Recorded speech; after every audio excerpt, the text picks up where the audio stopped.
What should Brighton do in January around the striker problem, and has it become, or might it become, a bit of a crisis?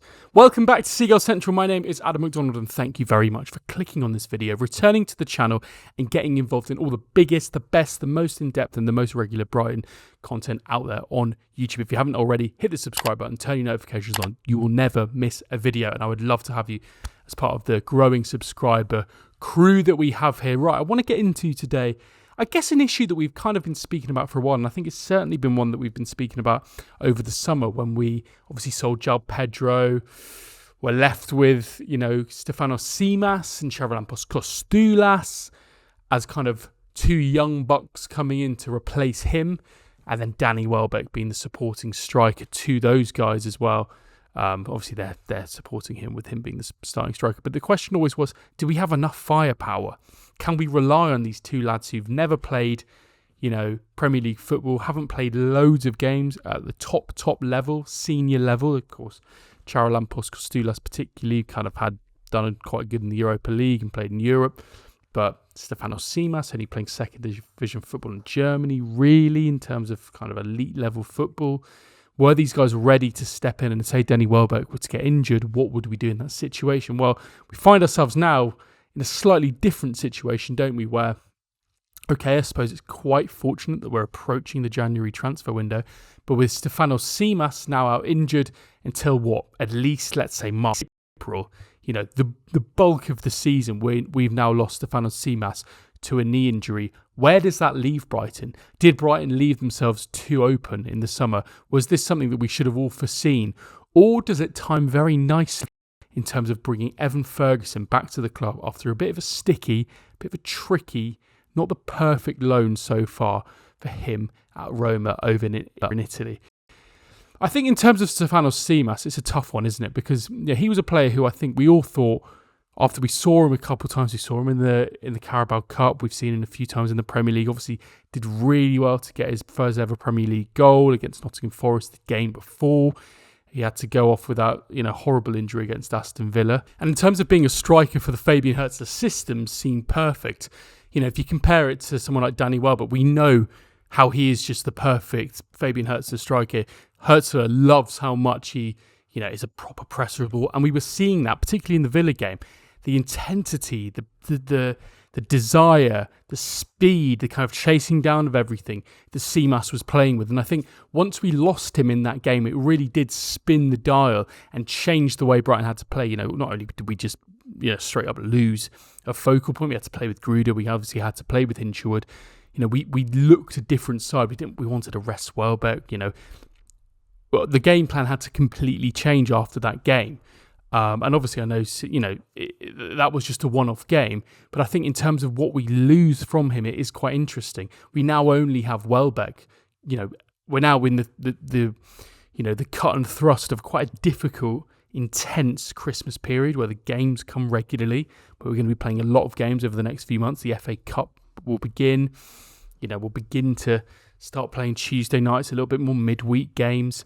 Can Welbeck last all of those games? Okay, yes, I hear you say, but we've got, Charalampos Kostoulas. I do take that point. But, as well as I do, Charalampos Kostoulas isn't an out-and-out number 9. He's not someone who really can kind of lead the line, I don't think, in the same way that Danny Welbeck does. I think he's a player who will play off of Danny Welbeck, who'll play off of Seamas, who, maybe a little bit like João Pedro when he played up front. It's kind of probably not his number one best position. Although with that said, as a 9, João Pedro was very, very good for Brighton of Albion. So what's the next few months going to look like? I guess the question is, do we get to a point now where we're looking at other options? What are Brighton's other options? Okay, well, I suppose it is going into the market. Are Brighton going to be able to get an option this quickly at this short notice? A quality striker that can come in to back up Welbeck?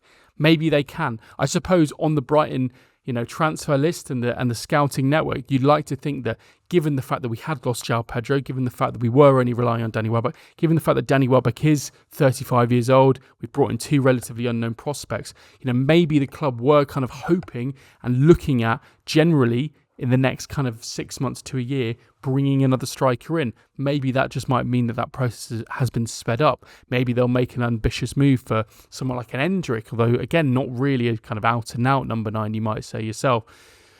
Or do Brighton go back into their own academy? Do they recall someone like Marco Mahoney? He hasn't had the best time at Portsmouth, but has done okay, can provide an option. Or do we bring back someone like Evan Ferguson? And I suppose this is the question on everyone's lips. It was the question that Fabian Hurzeler has been asked in the last week or so. The Roma boss has been asked it in the last week or so. Evan Ferguson hasn't been playing loads of football for Roma, hasn't exactly been scoring loads of goals. So I guess the natural question is, look, do we kickstart that project, the Evan Ferguson project again, and we go back to having him as the backup to Danny Welbeck?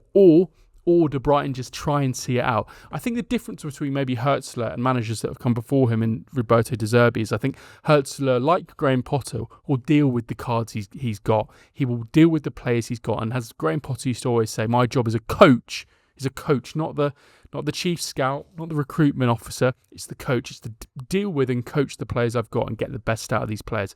I really liked that line. Every time he said it, I thought, you know what, that really hits the point. I think Hurzeler clearly is that same mould of manager.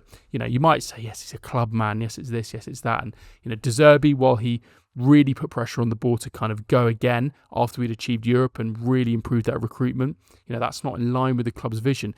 I could imagine that if Brighton don't go out and get anyone and maybe don't even bring back, you know, Evan Ferguson, he's going to be happy to work with what he's got, and he will not publicly speak out against that and say that Brighton need to kind of improve in those areas, even if we know that it's abundantly clear that we need to.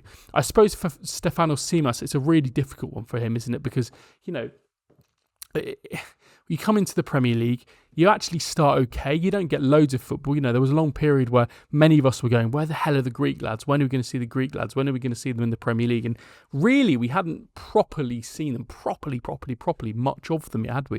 You know, that was Seamas' first start in the game. He got injured. Kostoulas has been a bit part, coming off the bench here and there, kind of doing what he can.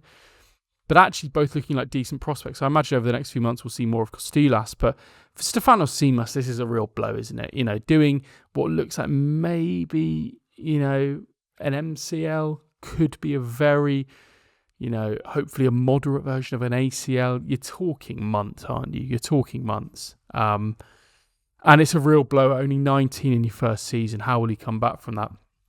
I think the positives are, from what we saw from him in his first few months at the Albion, he looked like a player who would suit the Premier League, who can score goals. He looks like a natural player, someone who can actually adapt to the physicality of the Premier League. All of those things you kind of want from a striker that you bring in when you take a bit of a risk on them. There's no doubt he's going to be a top player. And Kostoulas, I think, in the next year, will really begin to see the best of him. But in terms of the right here, the right now, I think Brighton are in a bit of a tricky situation. I think maybe they do need to go out and get someone and just see kind of what they can get from the market. It will be interesting. Let me know in the comments below. Do you think Brighton kind of left themselves a little bit too short? Do you think this is something we could all see from a long way out? Would you recall Evan Ferguson? Do you think, you know, we're at that stage where he can come back, or do you think we've just cut our losses with him? I'd love to know your thoughts. Let me know in the comments below, and we'll get the conversation going. As always, thank you very much for watching. If you haven't done it already, please hit the subscribe button, turn the notifications on. It means you'll never miss a Brighton video on this channel. Thank you very much for watching. I'll see you on the next video. And as always, up the